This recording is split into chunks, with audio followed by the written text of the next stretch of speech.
question time listening to what's being said in the other place.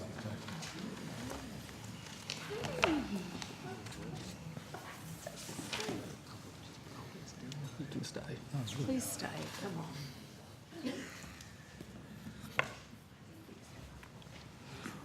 All right, the committee will now resume. Senator Kitching. Thank you. Can I ask you about, I'm going to refer particularly to question on notice 11 from the 16-17 additional estimates, which included information on the testing of 6 different brands of paper. Firstly, can you confirm that the assessment was completed on the 31st of March 2017? Senator, the assessment that was attached was in response to the question that was asked at that time of the hearing, and that was the assessment that related to the October-November assessment. Was the assessment, so it was completed on the 31st of March this year? We have done another assessment since then, but the assessment and the information that was attached to that question 11, that was the assessment that related to the October-November assessment. Okay. And so that there's been an additional assessment? Yes. That was completed on the 31st of March? That's right. So when did that assessment begin? I would have to check exactly how long it took, but it happened within the month of March. So within the month of March. And was that in light of the new procurement rules that came into effect on the 1st of March? No, it wasn't. That was just our next regular scheduled assessment. Right. So, but the assessors were aware of the new procurement rules? Yes, we were aware that there were some changes to the procurement rules. Mm. So who developed the criteria, or how was it developed? The criteria was developed within my office, within the Senator's Services section of the Blackrod's office.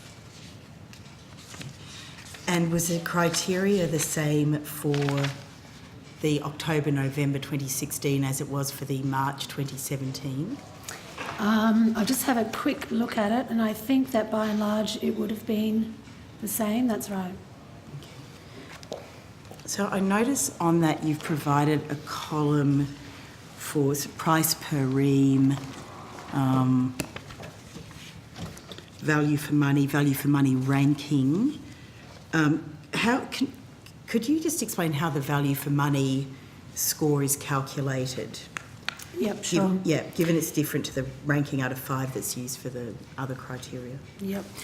So the final ranking in the right-hand column, that's headed value for money ranking, that's the overall ranking of our assessment. So under the procurement rules, we are required to achieve value for money. So that column represents the ranking for the entire assessment, and it takes into account all the elements of that assessment, from its performance, environmental credentials, for example, and the price per ream as well. So I want to come back to the environmental, that criterion around environmental assessment, but so what's the formula used? It's just an assessment out of a certain number, so an assessment out of ranking between, the value for money ranking is a ranking just of all those papers that were assessed, so that's ranked from 1 to 6. In terms of formula, what's the I've got 1 to 5 as the ranking. So 1 being unacceptable, 5 being excellent. Yes, sorry. Okay. So that, are you looking at in the red text down below? Mine actually isn't, I don't have any colour, sure. it's simply black and white. Yeah, so that ranking where we've got 1 to 5, 5 being excellent, 1 being unacceptable, that applies to the ranking that we've given for the performance, environmental credentials and government policy. And so it's just a ranking, an assessment out of 1 to 5 as to how each of those papers go against each of those criteria. So, for example, if you take the first column on your left, which is texture, all those papers were assessed and put through some performance testing, and they were all ranked 3, which is satisfactory in terms of texture. Are they weighted? When you're working out, do you weight different criteria according, some things more important perhaps than others? Yeah, sure. Look, that's not quite a level of detail that I'm familiar with. I'm happy to take that on notice. If you could, that would be I don't think we do weighting, but I would take that on notice. And I guess the other question is, it's not just based on the price per ream. No, it's not. No, okay. And you'll come back about the weighting. So in the table, it's clear that the Austrian-made impact paper and the Australian-made reflex paper were equally ranked on performance. The impact paper was subject to a comment, and I'll just read it out because it's just got a typo. In smaller printers, if paper is inserted the incorrectly way, to that is outlined in the packaging, then curling can be an issue. So why did the impact paper not receive a lower rating than 3 for curling on this basis? Why was it satisfactory? Okay, let me just go back to the curling. Yes, that was ranked 3 compared to, say, the next one underneath it was ranked 4. So it was ranked satisfactory. I think it's just a reference to the fact that we do go into quite a level of detail, as you can see, in terms of our performance assessment. We put these different types of paper well through their paces to make sure that we get the best paper for our office use.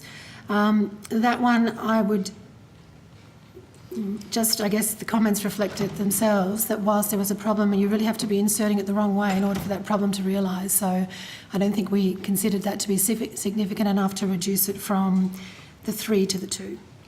Okay. Just going back to the tables that I've got, so Quan 11 was relevant to the October 2016 assessment, but the answer to Quan 5 clearly references the March 2017 assessment as having been completed. Was there a reason the March table was not provided? And can it be?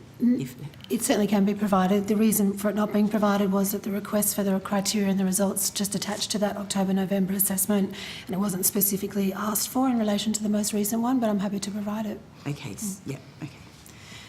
So when did you provide this Quan? The question 11. Why did you do? Question when 11, did you do it that? should say at the top of the question. Oh no, it doesn't. I'd have to check that detail, Senator. Okay. Thank you. So if both tables could be provided, that would be helpful. I might just have that detail with me, just a sec. But we can certainly provide both tables, Senator. Well, I guess the point is, Ms Callinan, you might have the table, but we don't. So if that could be provided, that would be useful. Sure. Yeah. Okay. With the weighting of the criteria, other than the value for money criterion, are they evenly weighted? Look, as I said before, I don't think we put different weighting on different aspects of the assessment, but I will check that on notice, as I mentioned.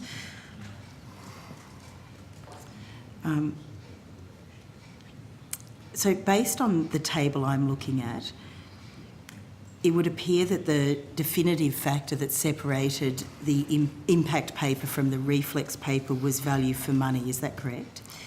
Yes, Senator. And is the testing undertaken solely by departmental officers, or are senators' officers involved? So is there a feedback mechanism? The testing itself is undertaken by our office, departmental officers. I do believe that we may have or do run them through the printers that are used by senators. I'd have to check that detail. If you could. Yeah. I don't think that we have, not to my knowledge, received feedback about the quality of paper. If we had, I can check that as well. So this matrix includes a column to assess government policy compliance.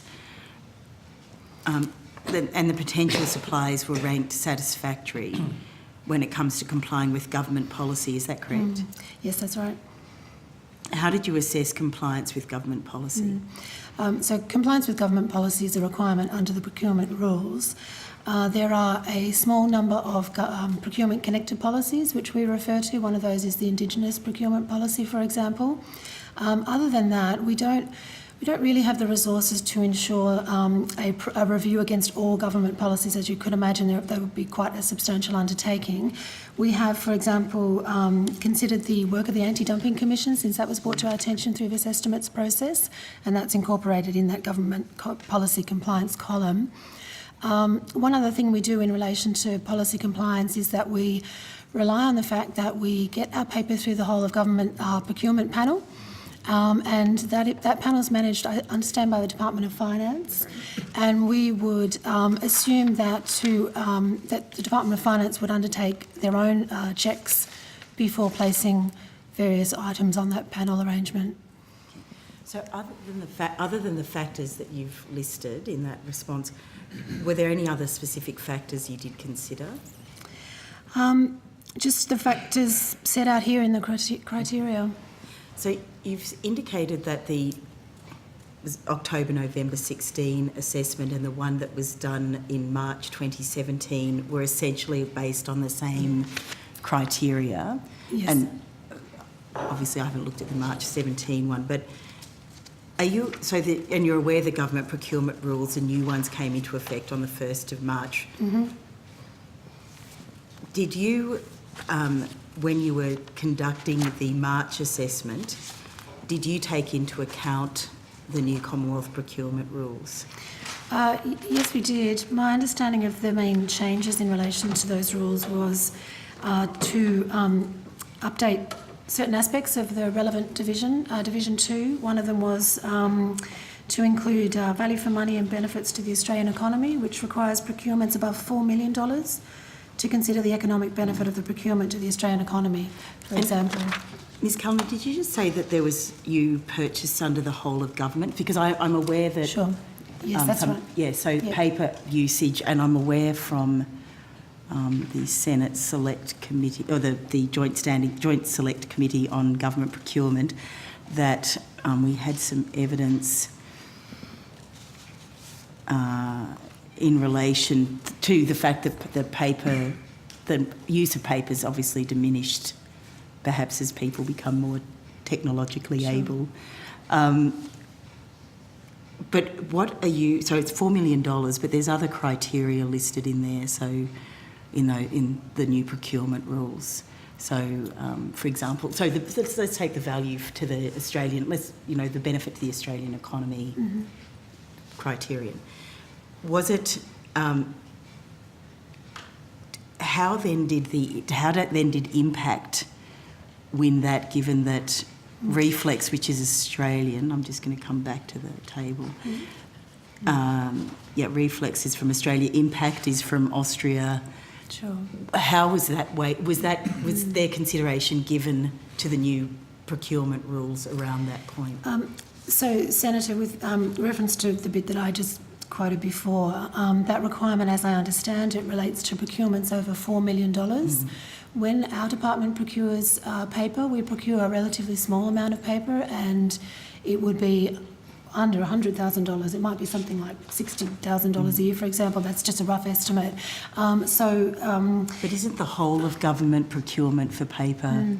I guess that would be. Isn't it about $7 million? I could be wrong. I think it's about that. It could well be, Senator. That would be a matter for finance as to how it might take into account that change in the procurement rules when it does whatever it actually does in relation to that. But do you panel. feed into that process, even though you're only a small component of that? We don't feed into the front end of that process. We just feed into the back end, which is the results of that process, which is that we access the panel, just like other government agencies, when we purchase stationery items, including paper. Did you seek any advice from finance to ensure compliance with the new rules? No, we didn't, Senator. Why not?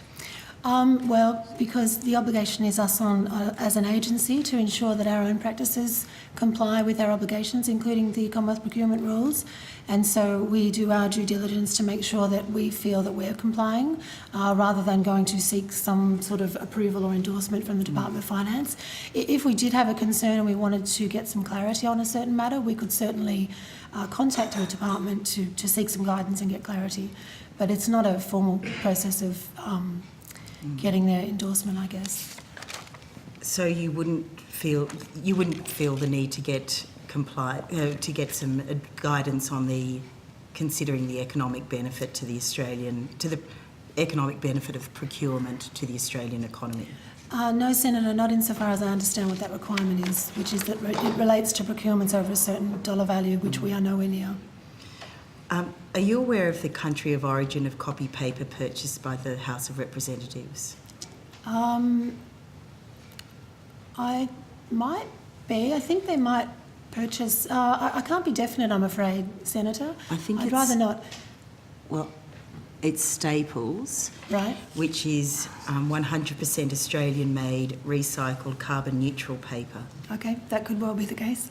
So have you had any discussions with your colleagues in the Department of the House of Representatives about the criteria they use to assess value for money in their paper procurement practices? No, I haven't had any specific conversation with them about the criteria or the processes that they apply. That's a matter purely for them. Okay. Thank you, Chair. Thanks, Ms. Cunningham. Are there